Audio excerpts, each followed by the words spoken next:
Parashat Vaishlach. C'est une paracha très très obscure.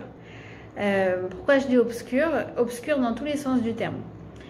Obscure déjà à l'image du mois de Kislev où on se trouve, où il fait sombre, il fait froid.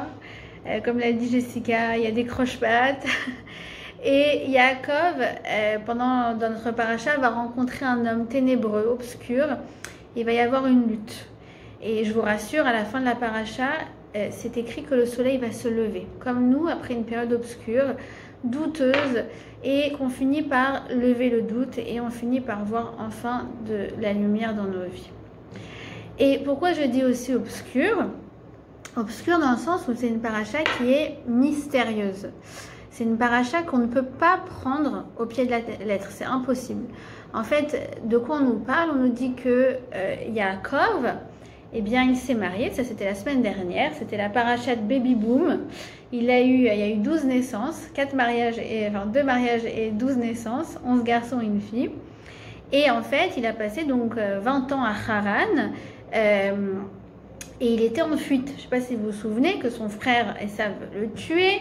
Et donc, en fait, il reste en fuite pendant 20 ans. Et là arrive le moment où il retourne en Israël et enfin, il s'apprête à assumer et à se confronter avec son frère après 20 ans de fuite.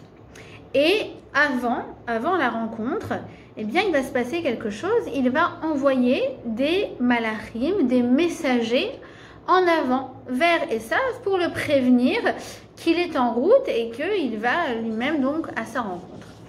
Les messagers reviennent, c'est comme ça que s'ouvre notre paracha, et ils ne sont pas du tout rassurants pour notre pauvre Yaakov, parce qu'ils reviennent et lui disent « Écoute, on est allé chercher ton frère Esav, on lui a fait passer le message comme quoi tu venais à ta rencontre. Eh bien, sache une chose, c'est que lui aussi, il vient à ta rencontre, mais il vient pas seul, il vient accompagné de 400 hommes.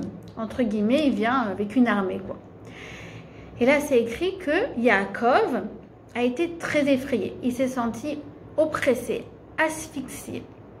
C'est écrit comme ça. Vayara Yaakov meod. Il fut très effrayé, meod. Vayatser lo. Vayatser, c'est comme Mitzrayim, c'est oppressé. Il s'est senti vraiment. Il a un sentiment d'être asphyxié. Alors, de quoi il a eu peur? Il a eu peur. Bien sûr qu'on tue sa famille ou que on le tue, mais aussi il a eu peur de devoir tuer. Il s'est dit peut-être que moi aussi je vais devoir tuer pour pouvoir me défendre. Suite à cela, alors on a un passage qui est, si on le prend au pied de la lettre, incompréhensible. Il y a écrit que là tout d'un coup Yaakov a une petite lueur d'esprit. Il s'est dit oh au fait j'ai oublié des cruches que j'avais laissées à l'autre bout du fleuve. C'est vraiment ça que nous dit le texte. Incroyable. Et donc, il retourne en arrière, il laisse toute la famille en avant, donc il y a ses femmes, ses enfants, son bétail, etc. Et il repart de l'autre côté du fleuve, et là, il se retrouve seul. Et là, surgit un homme de la nuit, et il va lutter contre cet homme, il va lutter contre lui, et comment dire, le combat va être rude, mais il va finir par vaincre. Mais il va quand même ressortir avec la cuisse luxée et en fait, il va donc ressortir boiteux. Cette paracha, on ne peut pas la lire au pied de la lettre. Elle nous dit « interprète-moi ».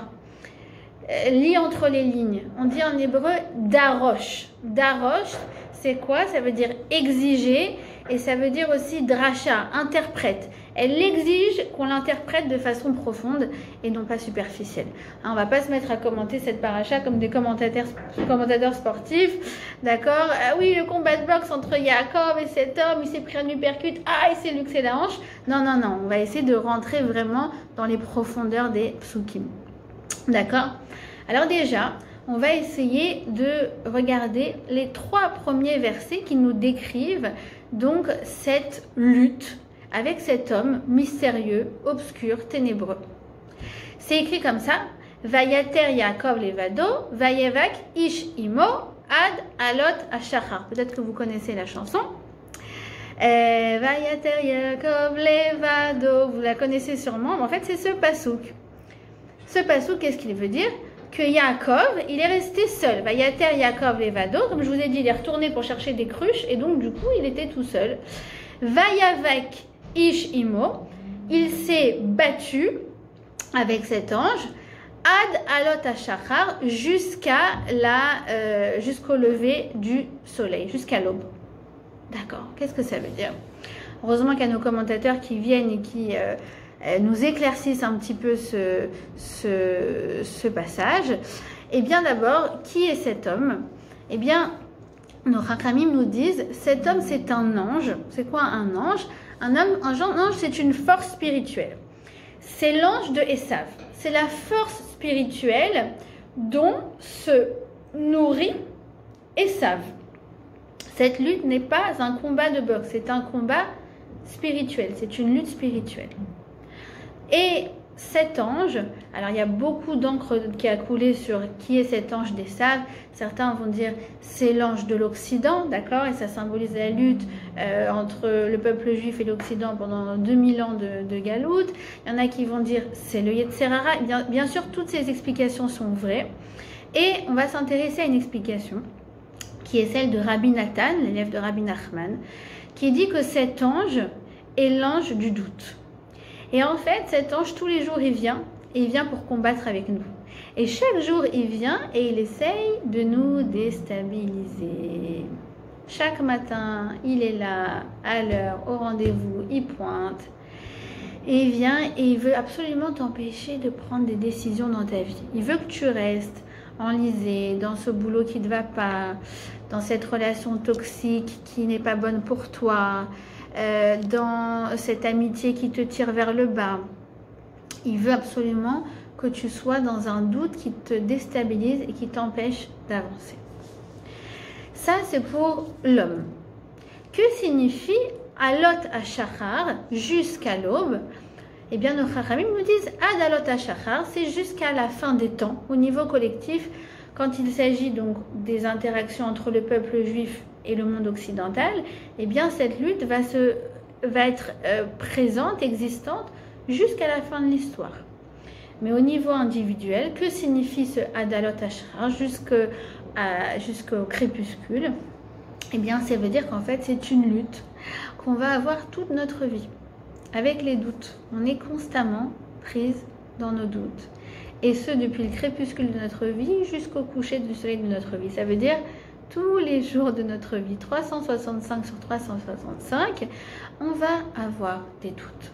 C'est quoi avoir des doutes? C'est quand on ne voit pas clair. Est-ce que je dois continuer dans cette voie?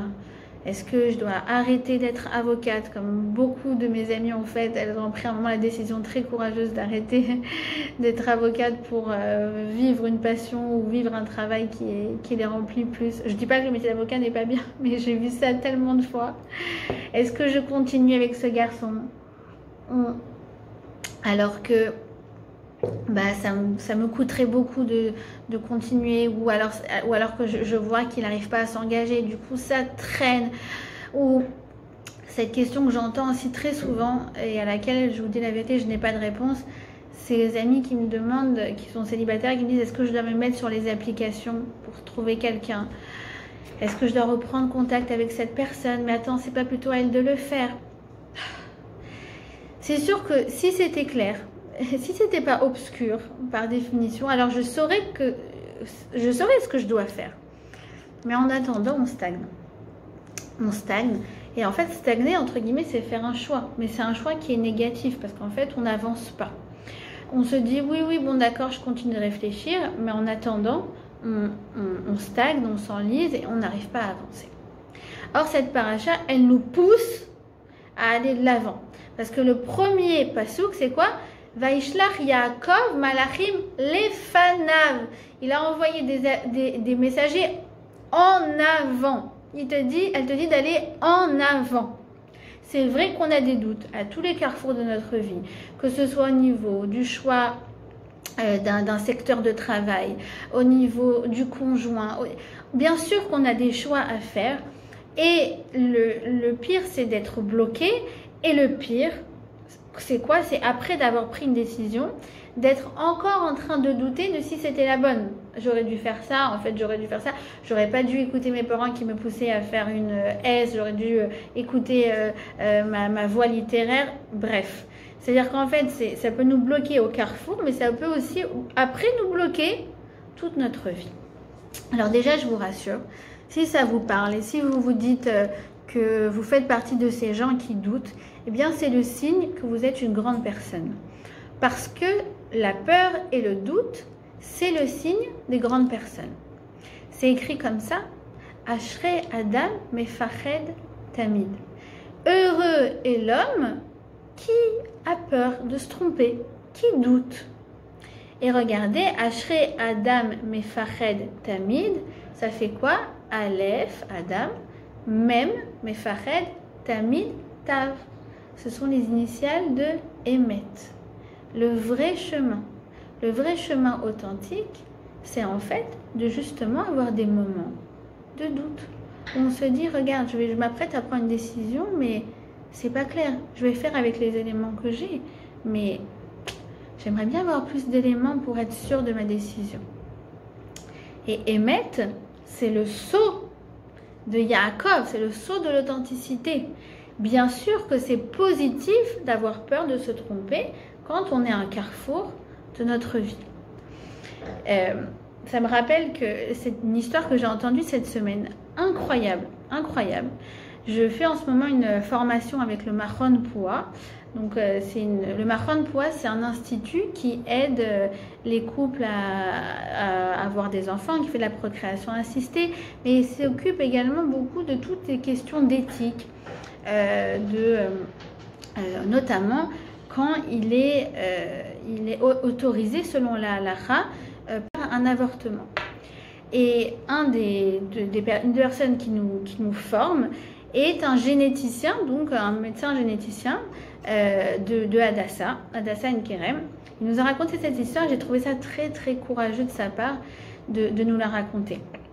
Il a dit qu'en fait un jour, il y avait une femme qui portait un enfant et en fait les IRM montraient que cet enfant était malheureusement détenteur d'une malformation qui fait qu'il n'allait pas vivre plus que à peine quelques mois.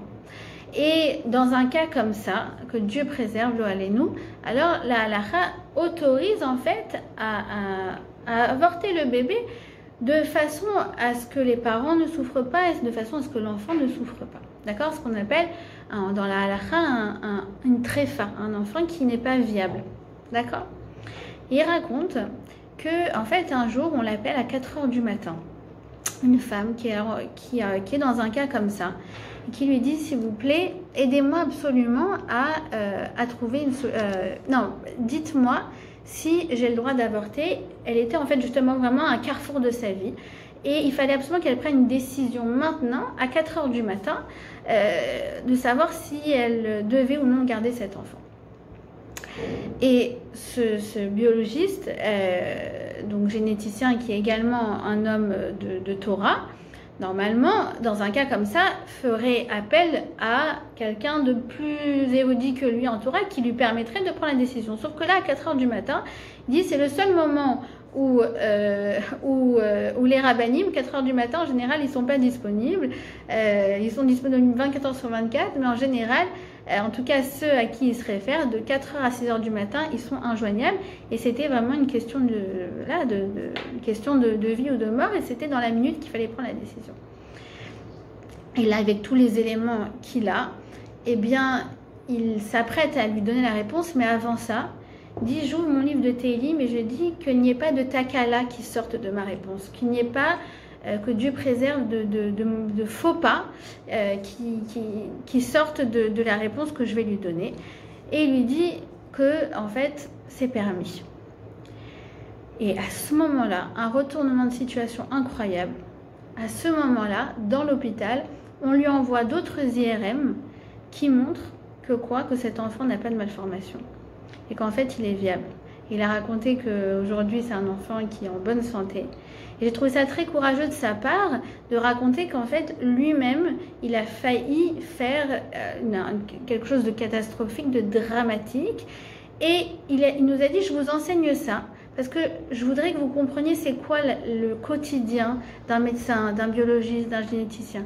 On a beau faire des examens, on a beau faire des IRM, on a beau avoir une connaissance, eh bien, quand on prend des décisions, eh bien, on n'aura jamais tous les éléments et toute la vérité absolue. Et donc, il faut toujours demander à Hachem de mettre en lumière les éléments qui vont nous aider à prendre la meilleure des décisions. Ça veut dire vraiment, on dit à Hachem, voilà, moi je m'apprête à prendre une décision, mais s'il te plaît, mets en lumière la situation. Mets en lumière la situation. Et c'est pour ça que c'est le signe des grandes personnes, parce que le doute vient de la peur de se tromper. D'accord? Comment on dit peur en hébreu? On dit pachad. Pachad. Pachad était. Pachad, vous voyez que le Lachon HaKodesh, l'hébreu, il nous montre que la peur de se tromper, eh bien, est à double tranchant. Parce que, regardez, pachad, ça peut se lire par dalet. Le piège des quatre. Ça veut dire quoi? Ça veut dire que, comme tu as peur de te tromper, tu t'emprisonnes entre quatre murs, tu décides de rien pour pas prendre de risques. Oui, bah d'accord, dans ces cas-là, tu n'iras nulle part dans la vie.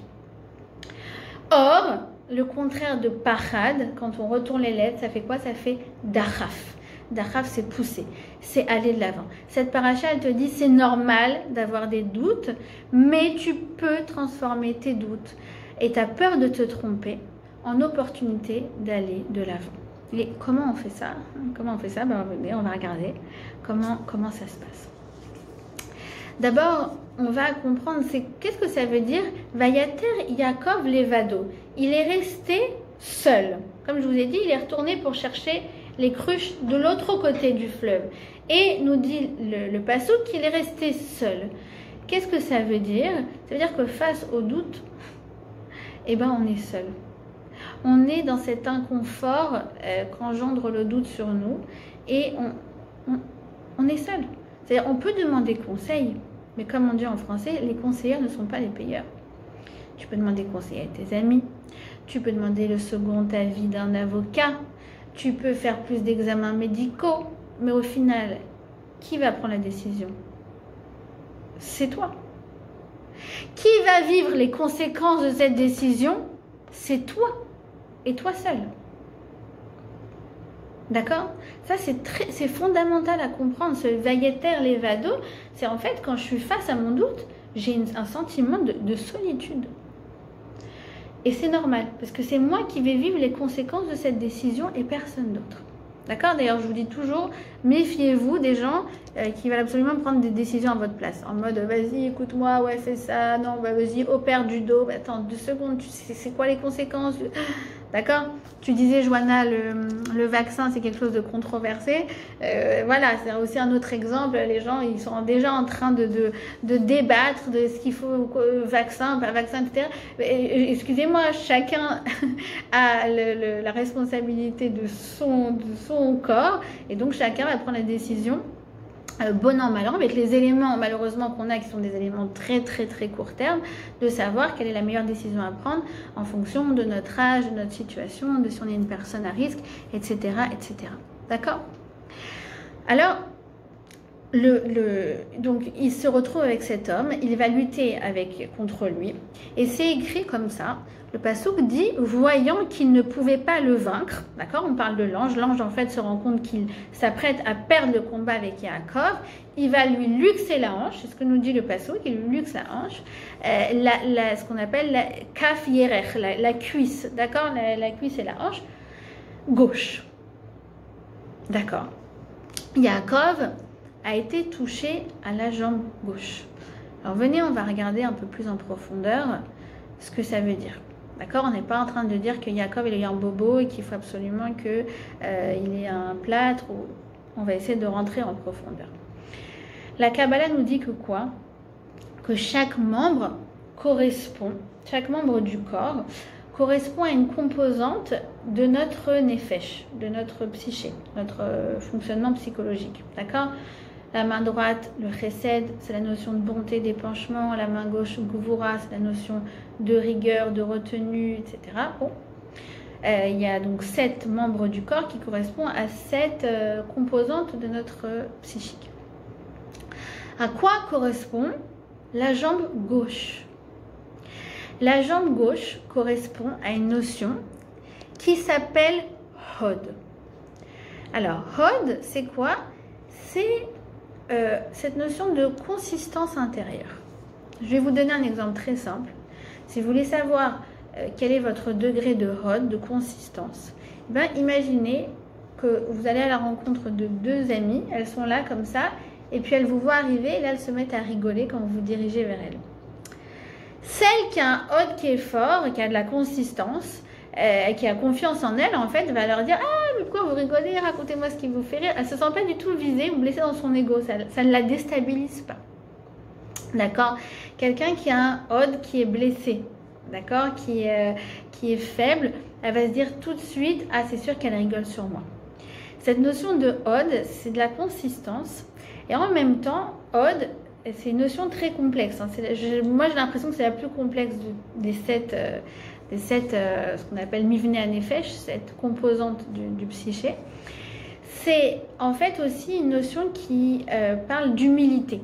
En fait, le Hod, c'est avoir conscience de ce qu'on est et en même temps qu'on a encore beaucoup à apprendre et à s'améliorer. C'est avoir en fait aussi une capacité de se remettre en question. C'est faire des remarques et accepter des remarques. Être conscience de ce qu'on est, mais en même temps être conscience de ses forces, en même temps conscience de ses faiblesses.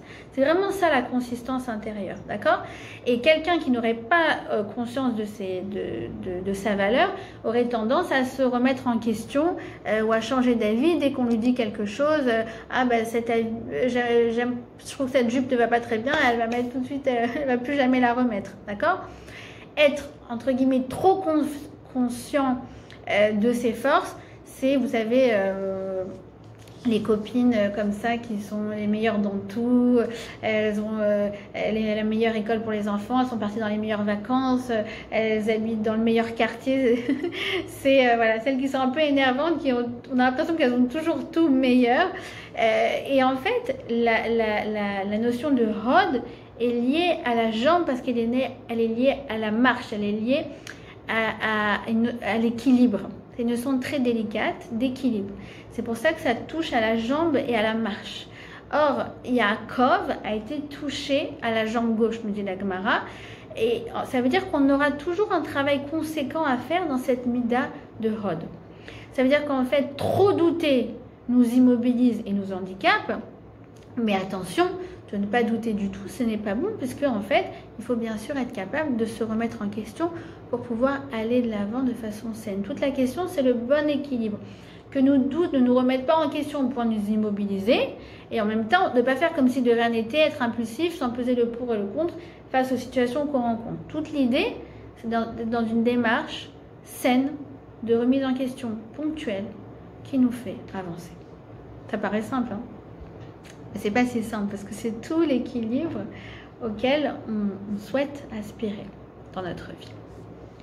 Alors venez, on regarde ensemble comment l'ange du doute, il s'y prend avec Yaakov et comment il s'y prend avec nous chaque matin, chaque jour. Alors c'est écrit comme ça: Vayavak ish imo. Ils se sont battus tous les deux. Et bien sûr, nos chachamim ne sont pas pelés. Vayavak, tiens, ça me fait penser à quoi? À Avak, à de la poussière. Alors nos chachamim nous disent, oui, ils se sont tellement battus que chacun, Yaakov et l'ange de Esav, ont envoyé de la poussière, et cette poussière, elle est remontée jusqu'au Kisei HaKavod, jusqu'au trône de gloire. D'accord. Qu'est-ce que c'est que cette histoire de poussière? Qu'est-ce que c'est que cette histoire que ça atteint le trône de gloire? Alors maintenant, je vais vous dévoiler une explication magnifique d'un commentateur qui s'appelle le Mégalé Amokot. Et vous allez voir derrière à quel point il parle de notre quotidien, c'est incroyable. Il dit comme ça, il dit, ils se battent, Yaakov et cet ange, à l'image de nous qui nous battons avec nos doutes. Et en fait, chacun va envoyer une poussière jusqu'au trône de gloire, jusqu'au trône céleste. D'accord. De quelle poussière parle-t-on? Alors écoutez bien. L'ange de Esav, qui est, vous savez, cet ange qui me remet en question, qui me déstabilise, qui veut me faire fauter et qui en plus me culpabilise après, d'accord? Tout ça, je vous dis, c'est cette même force avec laquelle Yaakov se bat. Qu'est-ce qu'il va me faire faire? Il va me faire faire des petites fautes, qui sont en fait des poussières de fautes, comme par exemple ce qu'on appelle avak, la shonara, de la poussière de la médisance. Par exemple, j'ai pas fait de la médisance, mais j'ai juste dit quelque chose de pas très valorisant à propos d'une amie, ou bien qui peut prêter à confusion, ça s'appelle du avak, la shonara. Après, je vais me sentir pas très bien. Et qu'est-ce qu'il va me faire? Il va me faire douter de ma valeur. Il va me dire, regarde ce que tu as déjà dit sur elle. Bon, bah, tu sais quoi, tu peux y aller. Vas-y direct, hein. T'as qu'à dire de la médisance de façon beaucoup plus explicite. En gros, c'est cet ange qui me dit, mais regarde au point où t'en es. Bah, t'as qu'à tomber plus bas. C'est-à-dire, il commence par de la poussière. Il commence par me faire, c'est même pas vraiment des fautes, mais un comportement qui n'est pas top. Et finalement, je vais me laisser décourager en me disant, mais regarde, c'est vrai, j'ai déjà fait vraiment quelque chose de pas top du tout. Et finalement, une chose en entraînant une autre, ça va prendre une telle ampleur que ça va atteindre le trône céleste. C'est-à-dire que du coup, je vais être entraînée à aller plus loin et ça va devenir des fautes qui sont vraiment graves. À la base, j'avais juste commencé à parler d'une amie et c'est vrai que j'avais pas été très bienveillante, mais c'était même pas de la médisance. Puis finalement, je suis au café, je me dis, allez, tu sais quoi, puisque déjà je parlais d'elle, et en fait, je vais commencer à déballer mon sac. Ça, c'est la poussière de l'ange de Esav. D'accord? C'est celui en fait qui te dévalorise, qui te déstabilise et qui te culpabilise et qui te dit, bon regarde ma chérie, de toute façon au point où t'en es, vas-y, continue et va plus loin.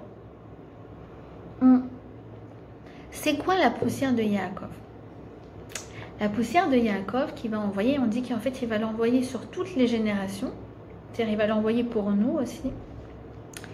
C'est qu'en fait cet ange, il a aussi quelque chose de très fort, c'est qu'il va amoindrir tous nos actes. Il va sentir que mes mitzvot, que le chesed que je fais, que tout le travail que je fais sur moi, cette remise en question qui est tellement saine, il va dire, ça, c'est de la poussière, ça vaut rien. Alors Yaakov, il va ramasser cette poussière et il va l'envoyer jusqu'au trône céleste. Il va dire, toi, tu crois que c'est des petites mitzvot, tu crois que c'est de la poussière, mais regarde, en fait, ça atteint le trône d'Hachem. Ça, c'est la lutte entre le Yetzer Hara, du doute qui me plombe, et Yaakov. C'est en fait, si vous voulez, c'est tout l'enjeu aussi de Hanouka. Cette paracha, elle tombe toujours en Kislev, elle tombe toujours avant Hanouka. Pourquoi?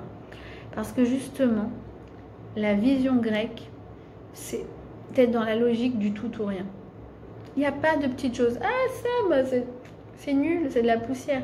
Non, bah d'accord, mais j'ai quand même fait Netilat Yadayim. D'accord, mais j'ai quand même vachement travaillé sur moi, sur mon sens de l'organisation. Ouais, mais regarde, tu te trouves organisé, tu as encore perdu tes clés hier.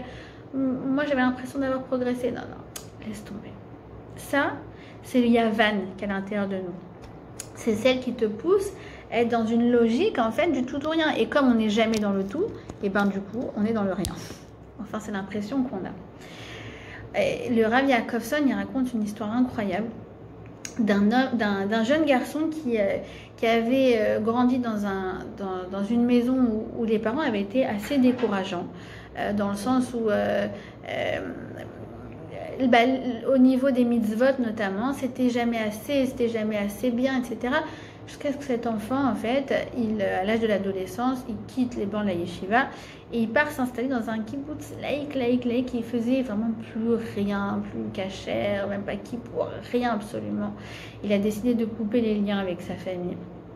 Essayer de faire un look grunge pour aller avec le reste. Et sur place, en fait, il a rencontré le Rav Jacobson. Et le Rav l'a vu, il lui a demandé comment il en était arrivé là. Il lui a répondu que de toute façon, avec la religion, comme tout dans la vie, c'est soit tout, soit rien. Et que si de toute façon, il était redescendu de niveau ou qu'il faisait que un petit peu, et ben autant ne rien faire. Alors le Rav lui a posé la question, il a dit, est-ce qu'il vaut mieux quelqu'un qui fait les choses un petit peu et pas parfaitement, ou quelqu'un qui ne fait rien? Et le jeune homme lui a répondu, c'est tellement emblématique de notre génération, c'est si tu fais pas bien, il vaut mieux ne rien faire. C'est la vision à laquelle il était habitué depuis qu'il était petit. Et finalement, le Rav l'a regardé les larmes aux yeux et il lui a dit comme ça, il lui a dit, regarde, il y a quelque chose qu'il n'y a que toi qui peux faire à Hachem, un cadeau qu'il n'y a que toi que tu peux faire à Hachem. C'est quoi ce cadeau? C'est une prière qui émane de ce kibbutz où tu te trouves. Regarde, il n'y a que toi seul dans le monde qui peut faire cette chose-là. Aucune autre personne du kibbutz ne peut la faire puisque personne ne fait sa prière.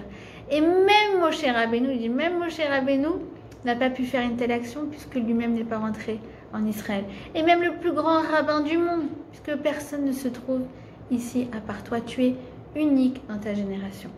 C'est-à-dire, il a pris ce que lui pensait de la poussière. Quoi, moi, une tfila, mais ça vaut plus rien ma tfila. Non, non. Il a dit, regarde, ça atteint le trône céleste. Il n'y a que toi qui peux faire un tel cadeau au créateur de l'univers. Alors, tu vas lui faire ce cadeau. Et sur ce jeune homme a explosé en sanglots. Et en fait, c'est la première fois de sa vie qu'il entendait des paroles valorisantes. C'est pas de la poussière, c'est des diamants. C'est des diamants. Alors le Rav, en le quittant, il lui a donné son numéro de téléphone. Et comme le garçon était encore très réticent à l'appeler, il a dit quelque chose de magnifique. Il lui a dit, écoute, c'est pas toi qui as besoin de moi, c'est moi qui ai besoin de toi. Je veux t'utiliser. Pourquoi? Parce que moi, je n'ai pas beaucoup de mérite, il dit comme ça le Rav. Et si, grâce à moi, grâce au fait qu'on a discuté aujourd'hui, eh bien, tu vas faire une tfila, et que dans les Shamaïm, on dit que j'y suis un peu pour quelque chose, grâce à toi, je vais avoir des mérites. Ça veut dire qu'il l'a valorisé. Il lui a dit, regarde, toi tu crois que c'est de la poussière, mais non, ça atteint le trône céleste, mais non, c'est des diamants. Et toute l'idée, et l'histoire en fait, c'est que l'enfant, le jeune homme a fini par se réapproprier tout ce judaïsme dont il avait été tellement allergique. Il a fini par se réapproprier toutes les mitzvot de façon valorisante. C'est pas de la poussière. Et ça, c'est le message de Yaakov. Il a pris ce qu'on croit nous être de la poussière, il a dit non, regarde, je l'envoie jusqu'au trône céleste. Et c'est tout l'enjeu de Hanouka. C'est de sortir de cette vision fausse, de croire que mes actions, c'est de la poussière. Et ça se joue où? Regardez, Hanouka, c'est même lettre que Chinour. Ça se joue dans la maison, dans l'éducation, dans le creuset éducatif. Quand une mère, elle voit son enfant et qu'il est revenu, qu'il a fait les courses et qu'elle lui dit « Ah, t'as oublié ça ?» Ou bien quand il lui dit « Regarde, j'ai rangé ma chambre. » Oui, mais ça, c'était pas à sa place.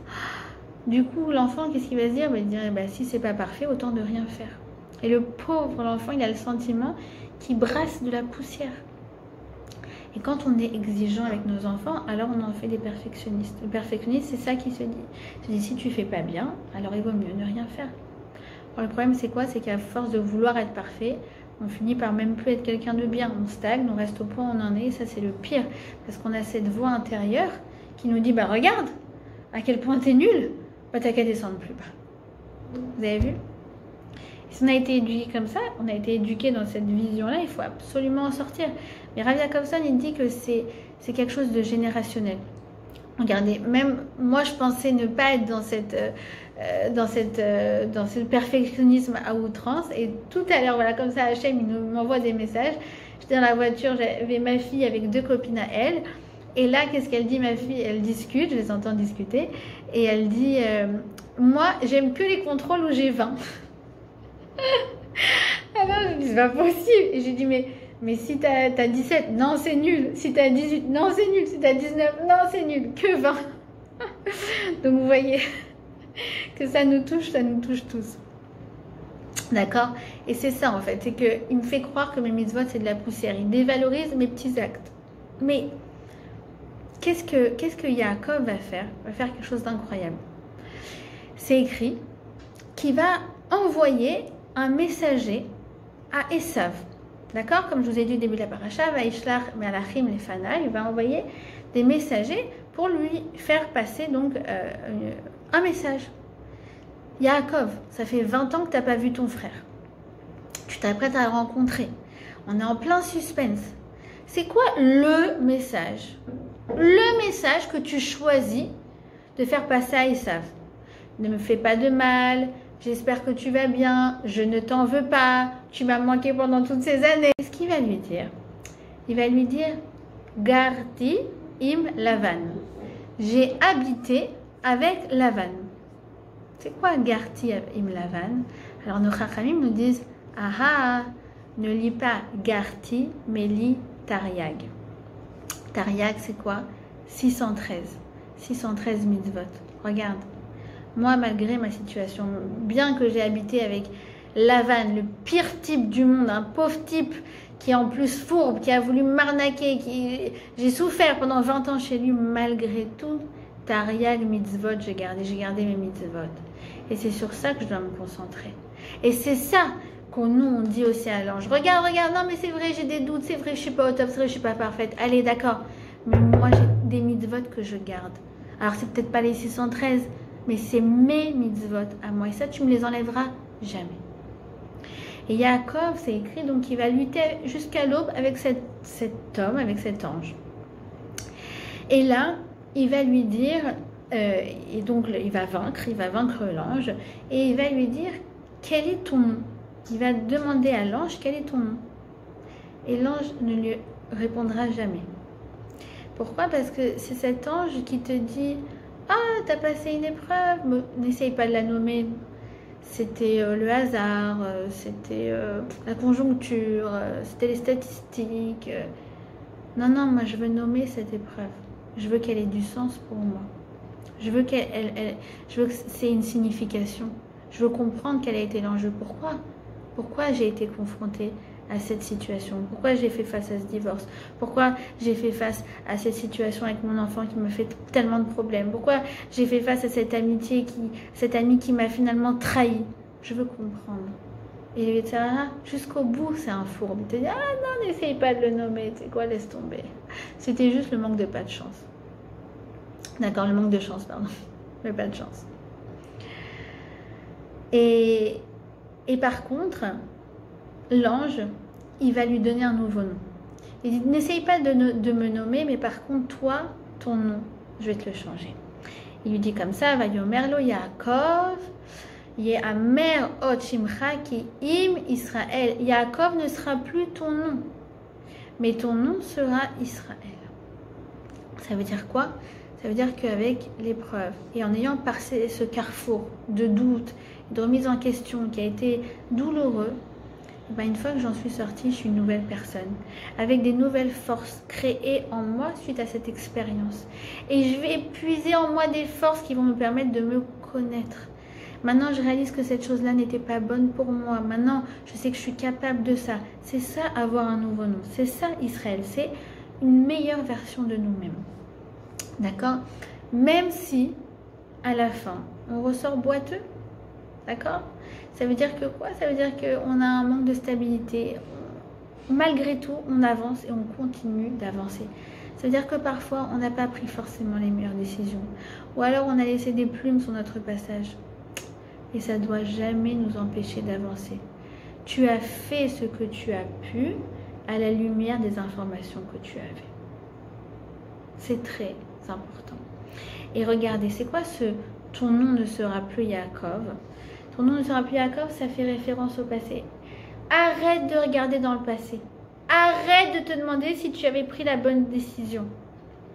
Dans ton nom, il y a Israël. Israël, c'est Rosh Li. C'est les lettres de Rosh Li. Rosh, c'est le début.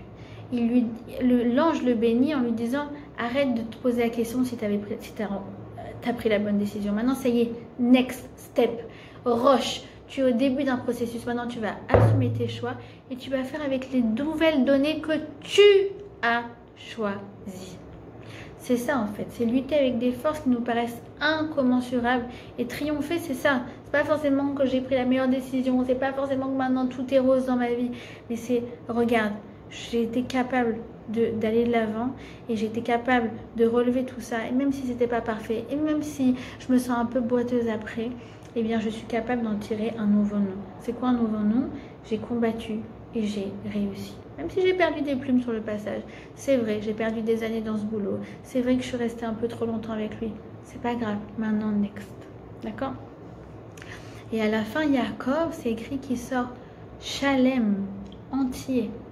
Avec ce nom Israël qui est Rosh Li, qui est à la tête d'eux, qui est en avant, qui se lie également Yachar El, il est droit, et qui se lie également Sar, qui veut dire ministre. C'est-à-dire que ce nom, en fait, il porte en lui la complétude et cette capacité justement à se sentir fier et intègre et entière après avoir passé ce nom. Maintenant, je vous pose la question. On a dit que c'est écrit qu'il ne s'appelle plus Yaakov et qu'il s'appelle Israël. On l'a appelé comment depuis tout le début de la paracha? Yaakov, Yaakov, Yaakov. Et la Torah va continuer de l'appeler comment? Yaakov, Yaakov, Yaakov. Et quand on va faire la prière, on va dire Dieu de Abraham, de Yitzhak et de Yaakov, pas de Israël. C'est bizarre ce changement de nom. C'est écrit que son nom ce sera plus Yaakov et pourtant on continue de l'appeler Yaakov. De plus, c'est écrit que l'ange va lui bénir, il va lui dire ton nom ne sera plus Yaakov, ce sera Israël, mais Dieu aussi va venir et va le bénir et va lui dire la même chose, ton nom ne sera plus Yaakov, ce sera Israël. Et on continue de l'appeler Yaakov. Alors le rabbin Isaac, il explique comme ça, il dit oui, parce qu'en fait, toute notre vie, on aura à l'intérieur de nous Yaakov et Israël. Yaakov, c'est justement quand on est encore dans le doute, et Israël, c'est quand on a passé le doute. En fait, le fait qu'on porte et Yaakov et Israël, ça veut dire que ce phénomène, il est toujours présent dans notre vie. Dès que tu as passé un carrefour, il y aura un autre carrefour. Jusqu'au crépuscule de ta vie, jusqu'à la fin de ta vie. Quoi? Ça veut dire que pour devenir Israël, je suis obligée de passer par des phases difficiles? Oui, on ne peut pas devenir quelqu'un sans être passé par des carrefours, par des difficultés. On ne peut pas devenir Israël sans être passé par des combats. D'accord? Un couple qui s'aime vraiment, c'est un couple qui est passé par des épreuves. Une personne qui se construit, c'est une personne qui est passée par des phases de construction, déconstruction, de remise en question, pour mieux se connaître, pour mieux se construire. D'accord? Il ne faut pas croire en regardant Instagram que les couples qui s'aiment, c'est les couples qui roucoulent au Honolulu ou je ne sais quoi. C'est un couple qui est capable de passer les épreuves et les difficultés et les carrefours de la vie main dans la main. D'accord? Alors, la clé de tout ça, la clé de ces combats qu'on a, regardez, c'est extraordinaire. Vraiment, quand on regarde dans les psukim et qu'on regarde vraiment de façon profonde, on apprend tellement de choses incroyables. C'est écrit comme ça, que Yaakov s'est préparé au combat. Il s'est préparé au combat avec Esav, ça c'est la suite. Comment il se prépare au combat? Alors qu'est-ce qu'il fait? Il va chauffer ses muscles, il va faire une stratégie militaire. Non, c'est écrit quoi? C'est écrit qu'il va adresser une prière. Pareil, c'est aussi une chanson. Katonti mikol achasadim ou mikol aemet. Il va dire quoi? Il va dire à Hachem, hop, tombé. Il va dire à Hachem, Hachem, je suis pas redevable de toutes les choses merveilleuses que tu m'as faites. Et après, il va dire, Atzile Nina, Miyad Achi, Miyad Esav. Une fois qu'il a fait toute sa louange incroyable, la Hachem, tout ce que tu m'as fait, alors il lui dit quoi? Il lui dit comme ça, il lui dit, moi la première fois que j'ai passé le Jourdain, que j'ai passé le fleuve, j'avais rien, j'avais pas un sou en poche, rien du tout. Et maintenant, regarde, j'ai des femmes, des enfants, du bétail, de la richesse. Waouh, tout ça, c'est grâce à toi. Atzilenina, maintenant sauve-moi. Mais attends, déjà, c'est le moment de faire des louanges à Hachem. On a dit que tu vas te préparer au combat de ta vie là avec Esav. Il y a 2 combats, vous avez compris dans la paracha. Il y a d'abord le premier avec l'ange d'Esav. Mais une fois qu'il a vaincu celui-là, alors le combat avec Esav en lui-même était presque gagné d'avance. D'accord? Ça, c'est de 1. Est-ce que c'est le moment Birlal de faire des louanges? Pourquoi? Pour amadouer Hachem? Et de 2, c'est quoi le lien tout de suite maintenant? Atzilenina. Ah, tu me regardes, c'est extraordinaire. J'ai des bétails, j'ai des enfants, j'ai des femmes, Maintenant, sauve-moi. En fait, il faut comprendre une chose. C'est que Yaakov, il ne fait pas des louanges pour amadouer Hachem, pour l'acheter. Genre, regarde, maintenant, je pense à toi et je me souviens de tout ce que tu m'as fait, maintenant, sauve-moi. Non, non, non, non. C'est bien plus profond que ça. Il a besoin de lui-même réaliser combien Hachem a fait pour lui et fait encore pour lui, pour se sensibiliser avant de prier, pour prier vraiment de façon authentique, de façon vraie. Vous savez, Hachem, on prie, on dit Ata, Gadol, Agibor, Vanora, tu es grand, tu es fort, etc. Mais c'est pour lui qu'on lui dit ça? Non, c'est pour moi. Ça veut dire que il dit attends, la première fois que j'ai traversé ce Jourdain, j'avais rien en poche. Et là, je reviens riche, avec 12 enfants, mariée, avec des biens matériels. Et ça, en fait, ça me permet de me rendre compte à quel point Hachem, il s'occupe de moi. H24, 365 jours sur 365. Je suis un VIP d'Hachem. C'est ça, le Sar. Yachar El, dans le nom Israël, il y a aussi ministre. Je suis un VIP d'Hachem. Et il s'occupe de moi du matin jusqu'au soir. Chaque respiration, chaque cellule de mon corps, chaque rencontre, chaque battement de mon cœur, c'est lui qui le fait. C'est pour ça que Rabbi Nathan nous dit que pour ne pas avoir peur, il faut remercier. C'est quoi le lien entre le remerciement et le doute? C'est justement comprendre cette intervention quotidienne, minutée, micro-dosée d'Akadosh Baruch Hu avec moi. C'est pas seulement qui gère le monde de façon globale, macroéconomique, géopolitique, mais à l'échelle individuelle. Chacune des milliards de cellules qui me composent, chaque brin d'herbe, il a son malheur. Chacun de mes sentiments a un impact dans les cieux. Alors, comment on fait pour ouvrir les portes? Pour ouvrir les portes de la Tfila, David Ameller, il dit quoi? Il dit Bo'u Shiara Betoda. Si tu veux que les portes du ciel s'ouvrent pour toi quand tu pries, commence par dire merci. Comment lui dire merci? Ça ne va pas de source, c'est pas évident. Que je vois avec mes yeux, que j'entende avec mes oreilles, que je marche avec mes jambes. C'est pas évident que j'ai une famille, que j'ai des amis, que j'ai un foyer, que j'ai une parnassa. Ça va pas de soi que je me suis réveillée ce matin. Et ces remerciements, c'est pas sur lui qu'ils ont un impact. C'est sur moi, parce qu'à partir du moment où on remercie Hachem pour tout cet accompagnement, cette providence divine, et bien à ce moment-là, on se rend compte à quel point Akadosh Baruch Hu, il fait des choses pour moi et il va continuer à en faire pour moi. D'accord? C'est pour ça qu'il dit, le Rav Pinkus, il dit, pour celles qui attendent Bezrat Hashem une bonne nouvelle, alors la meilleure chose pour prier, pour avoir un accouchement facile, une bonne délivrance, eh bien c'est de remercier pour les naissances précédentes. Et c'est vrai pour tout. Tu dois passer un entretien et tu es stressé. Dis attends, remercie déjà pour les années de travail, pour toutes tes fiches de paye que tu as eues auparavant. Tout en fait, quand tu l'inscris dans cette logique de Akadosh Baruch Hu m'a accompagné, ben, là il va continuer de m'accompagner. Alors à ce moment-là, ma prière, elle est beaucoup plus authentique, elle est beaucoup plus vraie. D'accord? Et ça, c'est tout le message de Hanouka. Quand on bénéficie d'un bienfait, Hanouka nous invite à le raconter. On va Hanouka transformer nos maisons en pub JC Deco pour Hachem avec toutes nos Chanoukiyot. On va dire nananananer, il nous a sauvés à l'époque de Yavan et il va continuer de nous sauver et de faire des miracles pour nous, même dans notre génération. Et en fait, le miracle de Hanouka, quand on y réfléchit, ce qui est incroyable, c'est que c'est pas tellement un miracle en soi. Bon, d'accord, ils ont trouvé le Beth Amikdash saccagé et ils ont trouvé une fiole d'huile. Ok, toi aussi ça peut t'arriver, tu as l'impression qu'il n'y a plus d'huile chez toi et tu cherches et en fait j'ai trouvé un fond de bouteille d'huile et avec ça tu as réussi à faire de la friture. C'est pas, je veux dire, de là à marquer les générations pendant 8 jours.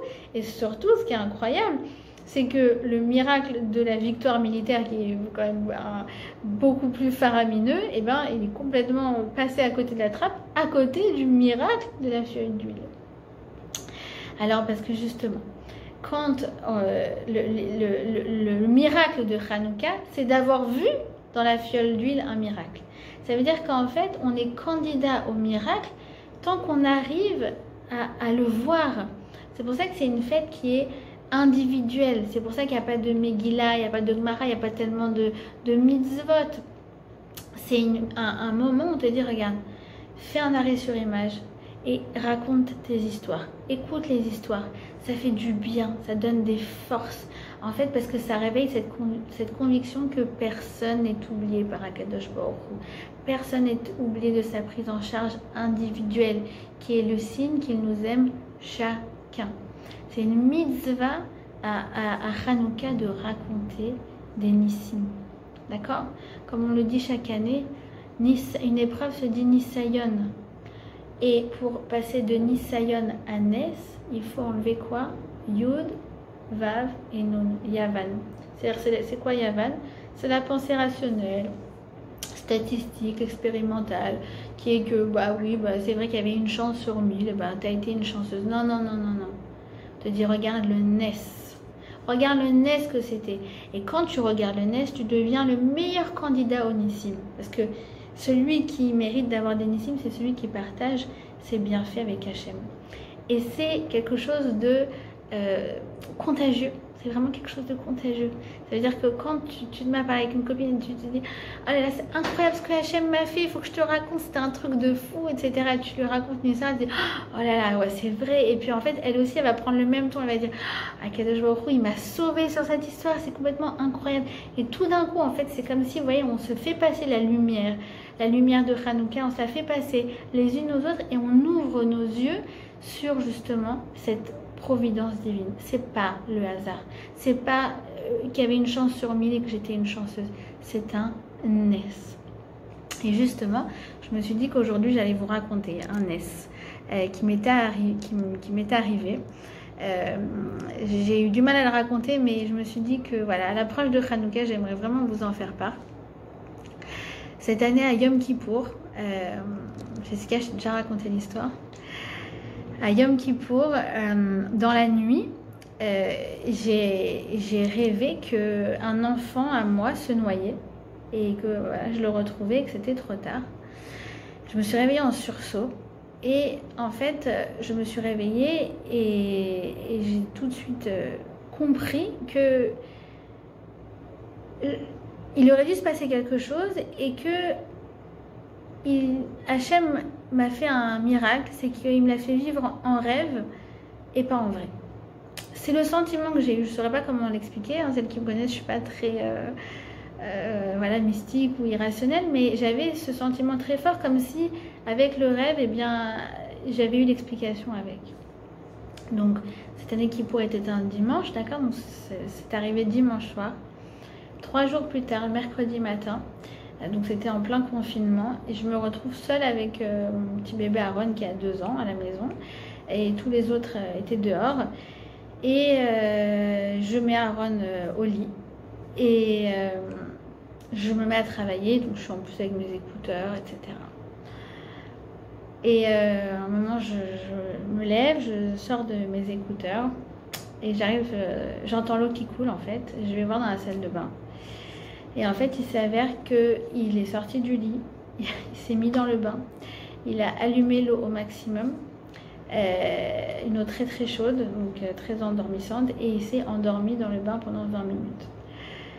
Et Baruch Hashem, le Nes a été qu'il n'y avait pas le bouchon, et donc l'eau s'est coulée. Mais il y avait des jouets, il y aurait pu avoir un jouet, il y avait un tapis anti-glisse, il y aurait pu avoir un tapis.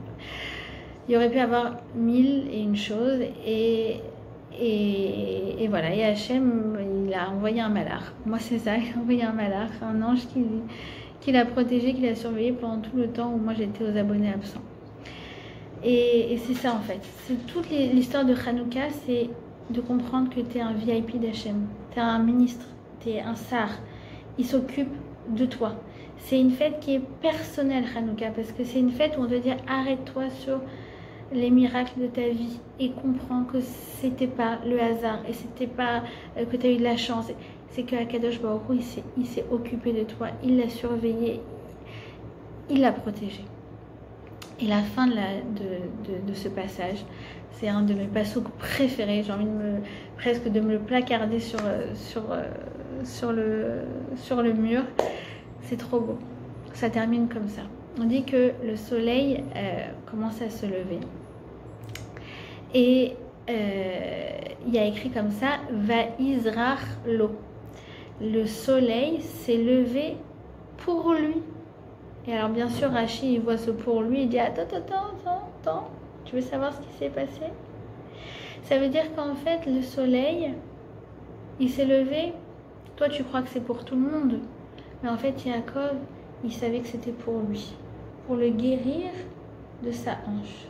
Ça veut dire qu'en fait, tu commences par évoquer des miracles et tu finis par vivre ta vie comme ça. Toute ta vie, tu réagis à un événement comme ça. Hachem, il a fait briller le soleil pour moi.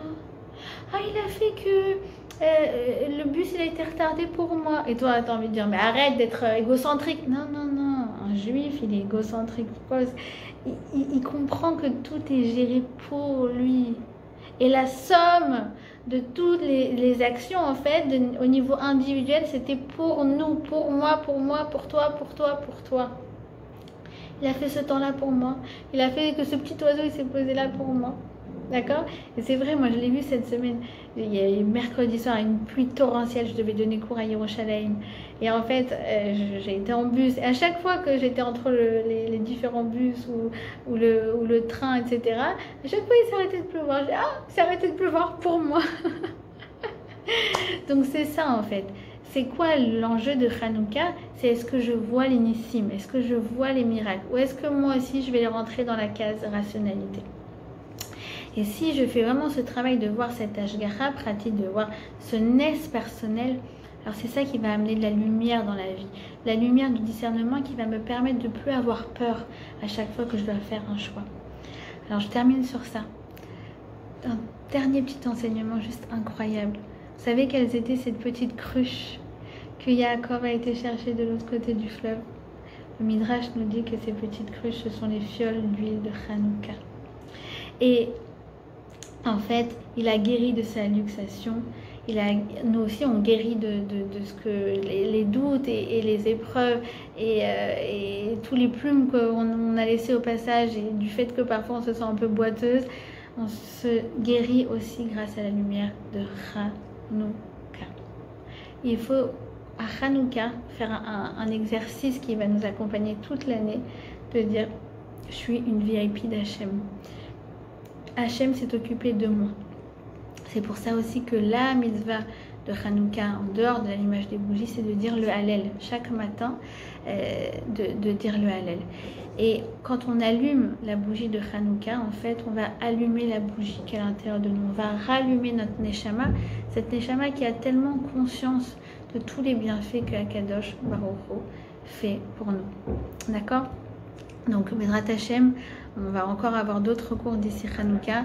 Et vraiment, il faut prier pour que cette lumière, elle nous enflamme, et qu'elle nous touche vraiment de l'intérieur, qu'elle nous aide à prendre les meilleures décisions, qu'elle nous aide à être plus authentiques, d'être toujours plus nous-mêmes, meilleure version de nous-mêmes.